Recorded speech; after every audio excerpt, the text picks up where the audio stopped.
31 декабрда былтыркы жылы урматтуу президентибиз Садыр Кожоевич коррупцияга каршы күрөшүү мыйзамын күчөтүү боюнча мыйзамга өзгөртүүлөр, толуктоолорго кол койду.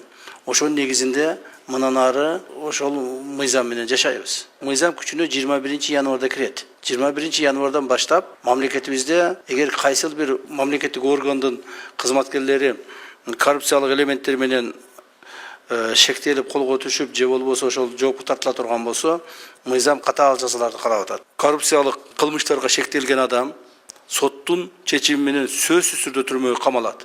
Өмүр бою мамлекеттик ишке кайтпайт. Жакын туугандары мамлекеттик, муниципалдык жана күч органдарында иштеген туугандары соттун чечими күчүнө киргенден кийин жумуштан алынат. 20-жылы урматтуу Садыр Кожоевичтин командасы бийликке келген маалда коррупциянын деңгээли мамлекетибизде приблизительно бир 70-80% деңгээлде болгон. Азыркы күндө 30-40%ке түштү.